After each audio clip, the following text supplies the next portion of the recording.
He told Black Youngster and the whole CMG camp to stay alert because, in his words, Yo Gotti has no issue cutting people off, not just from the label, but from life itself. That warning hit different. It cut deep, especially with the crew still mourning C Money. Suddenly, the spotlight wasn't on Yo Gotti anymore. It was on Big Boogie, the only one bold enough to keep dropping hints and demanding answers while everybody else stayed quiet. But here's the chilling part. If Gotti really had something to do with C Money's death, then what makes Boogie untouchable? YouTube, man. So, I don't know, bro. I really don't know, man. You know, it looked like Gotti, Hernandez, all them, you know, they just keep going. They just always got something going on. You feel what I'm saying? We gonna see though, man, because I heard that Gotti is basically about to step on Big Boogie because it's going down the line, y'all. It's going down the line. All these Memphis rappers, all these people from Memphis, man, they all, you know, it just ending up in situations that leads to somebody getting hurt. You know what I mean? But like, comment, and subscribe to the channel, man. This is Jackpot's Reaction. If you don't know who I am, get to know me. I appreciate it. Engage with the video, man. That's all I'm asking y'all to do. Engage with the video, leave comments, you know, and like the videos, and just let me know what y'all think. Let's get straight to it, though. I know you want to love with you. I don't care how many times we get up, we bump heads. That's real. You make me mad, I'm in love with you. Right down with you. Big Boogie just dropped a bombshell. He slipped up and let it out that C Money might have been sacrificed. And who did he aim the blame at? His own label boss, Yo Gotti. Boogie made it clear he's done playing the loyal soldier. How I feel right now? 100%. I don't fuck with nobody. And I'm finna make everybody regret playing with me. That's all I gotta. For CMG and Gotti, and he's ready to tell it all with no filter. He spilled that the real reason C Money never got the shine he deserved wasn't random at all. It was connected to who would benefit the most from his death. That revelation cut deep because it wasn't just about music anymore. It was about life, power, and survival in Memphis. Boogie didn't just air out CMG's dirty laundry. He lit the match that could set the whole label on fire. Now the streets are buzzing with one loud message. CMG's empire is shaking, and Boogie has no plans of going down with the ship. Fans are left with heavy questions hanging in the air. Was C Money's tragic death just another Memphis street hit, or the coldest backstab pulled off inside CMG itself?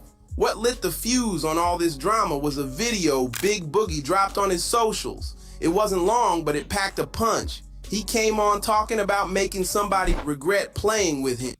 See, what a lot of people don't know is that, well, people might do know, but Memphis is a very small place. So a lot of these people that's coming out doing throughout the rap, you know, and blowing up, they already know each other. They already got some form of, you know, history and things like that. So Boogie know, you know, Money. He know him, you know what I'm saying? And he know Gotti. He knew Dolph. He knew all these people. So, you know, it's small. So therefore, you gotta understand that people know what's going on. And Boogie is signed to CMG.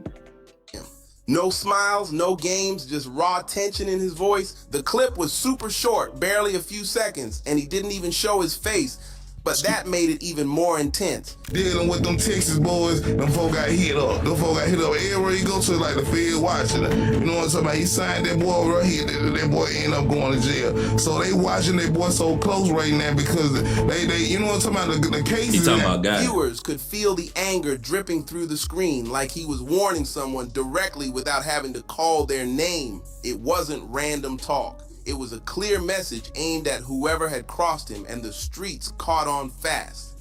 At first, fans were lost trying to figure out what Big Boogie was hinting at, but things started to click when he followed up with another cryptic IG story that shook everybody. He wrote, "I'm focusing on my daughter, myself, and my career. I ain't letting nobody get in my way. It's gonna be 2026. I'm changing day by day as a man. People barely ask me about my mental. I barely even talk to anybody now. I don't care to. Everybody that ever played with me before made me this way.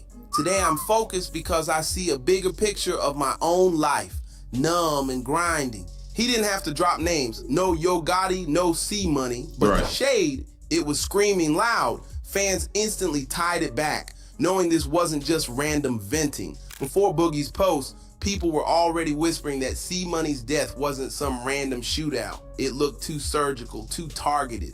And when Boogie admitted he was numb and didn't care anymore, many took it as the final clue that blew the whole situation wide open. For context, Fast Cash C Money was killed in a shootout in Memphis's Fraser neighborhood. At first, the story fit the usual narrative, another senseless tragedy in the city. But then raw, uncut footage hit the internet and everything flipped. What seemed like chaos suddenly looked staged, like a straight-up planned hit. And that's all it took. So, see, my thing is, right, I believe that Gotti is like, you know, he got his name from the Italian, you know, mafia and people like that. So I think that's what he lived by. He signed artists, and once he signed them, you know, he expect for them to make his money. You know, he break them off and things like that. Now, when they stop making the money or they feel like they want to go into their own little lane, I feel like he off them. I feel like, and then he set the tone for, you know, bigger artists like Boogie, you know, or like, you ever think you gonna leave this label? Matter of fact, y'all, I know y'all done heard of the story of Suge Knight and how Suge Knight moved. You know, a lot of us already know how he did his thing. So I believe like that's what he taking is that type of, you know, role where he like to be like, look, if you gonna leave, you gonna leave in a body bag, straight up. So I think that's what be going on with him. That's why him and Dolph was beefing. For fans to start digging, and the deeper they went, the stranger it got. Word spread that C Money actually felt something was coming weeks before his death. He didn't want to leave his family stranded, so he was rushing to lock in a deal with Yo Gotti's CMG and secure a future. But there was another twist. Sources say C Money also took out a life insurance policy to make sure his girlfriend and kids were covered. In Memphis, with all the smoke around CMG, that wasn't shocking. But what left people stunned was what happened after he died. August, you know what I'm talking about? I talked to Govan. I did an interview with Hernandez Govan, the dude who set the whole, supposedly, you know what I'm saying, dog murder up. His girlfriend Kaya still had to set up a GoFundMe to cover funeral costs and take care of the kids. She dropped the link in a Facebook tribute where she wrote, "Courtney taught me so much, so happy we got to love on each other. You took my heart with you for real. All I can do is play your music to hear your voice." Fans were shocked to their core because C Money was never the type to leave his family hanging. If the whispers were true, he had already laid out plans to keep them safe and secure. Things really heated up when a leaked document from his CMG contract went viral on Reddit, showing he was supposed to receive a payout after his death. But that money, gone without a trace. People expected Yo Gotti to step in and help C Money's loved ones. After all, repping CMG made C Money a target in the first place. But Gotti stayed silent. No posts, no tribute, no visits, no financial help, nothing at all. That silence hit harder than words, pushing suspicions that maybe Gotti had sacrificed C. That's how they show you that. That's why they show you right there that, you know, when you sign these labels, you just a money bag. You might as well just stay independent, ride the wave, just do your thing and get what you can get. You know, everybody ain't gotta be, you know, multi-millionaires just to be a known rapper that got good bars and, you know, make good videos and things like that, man. Some people just gotta, you know, go with the flow like Dolph was doing, but they wouldn't let him do it. Money for money and left his family stranded with nothing. The wild part, C Money had literally signed with CMG just one day before he was killed. The footage shows him celebrating with friends when a car pulled up and sprayed the spot with bullets. According to police reports, several homes were hit during the shooting, yet somehow only C Money ended up dead. Was that random, or was the chaos just cover for a calculated hit? C Money was already making noise before linking with Yo Gotti, and that CMG deal was supposed to launch him to the next level. But behind the scenes, tension was building fast. C Money wanted sit-downs, business plans, and rollout schedules, while Gotti treated it like it wasn't serious at all. Anybody who knows Memphis street politics understands the deep tension between Gotti's CMG camp and Young Dolph's PRE crew. After Dolph's murder, plenty of eyes locked onto Gotti and his brother Big Jook. Whispers claimed Jook himself might have called the shot. When Hernandez Govan, a known associate of Jook, got arrested, the speculation only got louder. And when Jook later ended up dead in a similar fashion, some called it karma, while others swore it was revenge. Through it all, Yo Gotti ran CMG like a straight-up mob boss, demanding loyalty, setting the rules, and punishing anyone who crossed the line. For years, artists like Glorilla, 42 Doug, Moneybag Yo, and Black Youngster played along, but after Dolph's death, that tough guy mob boss image stopped being power and started looking poisonous. One by one, CMG's roster started slipping away until only Glorilla was left holding the label afloat. She the only one. But that was nowhere near the empire Yo Gotti had pictured for himself. So he switched gears, posting less, reshaping contracts, moving like a ghost in the industry. Quietly, he started trimming anyone who didn't follow his blueprint.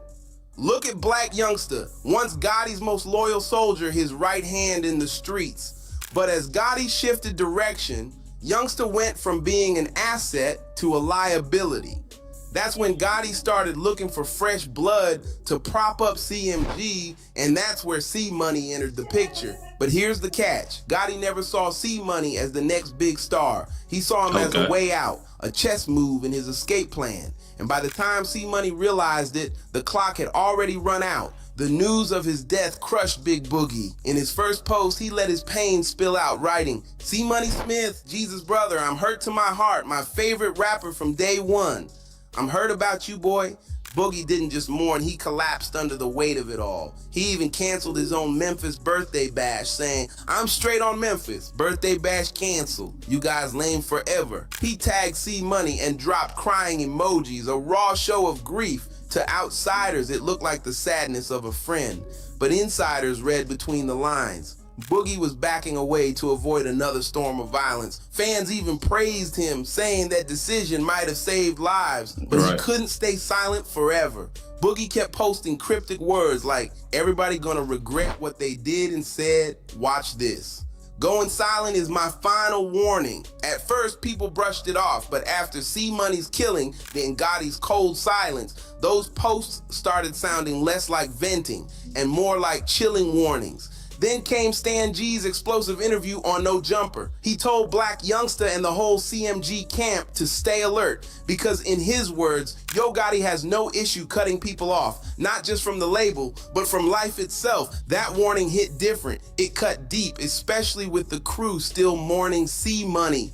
Suddenly, the spotlight wasn't on Yo Gotti anymore. It was on Big Boogie, the only one bold enough to keep dropping hints and demanding answers while everybody else stayed quiet. But here's the chilling part. If Gotti really had something to do with C-Money's death, then what makes Boogie untouchable? His silence doesn't mean safety. It feels more like a ticking countdown. And the darkest thought haunting fans is this: if Gotti could already move like that once, what's stopping him from doing it again? Every move, every post, every cryptic line from Boogie has people wondering if he's warning the world or warning himself. The streets are watching closely because this story is far from over. Make sure you like, subscribe, share. And that's what I'm saying. Gotti is not to be played with. That's what it's looking like. Even if he ain't the one that's doing it, you know, his name is definitely ringing bells and definitely got a lot of people thinking that he's doing it. So therefore, hey man, he's shaking the world right now. He's shaking the internet. He's shaking the world, man. And a lot of people better be careful. If you go sign the CMG, make sure you go ahead and get your family straight. Nah, for real. Appreciate y'all watching the video with me. And until next time, this is Jackpot's Reaction, and I'm out.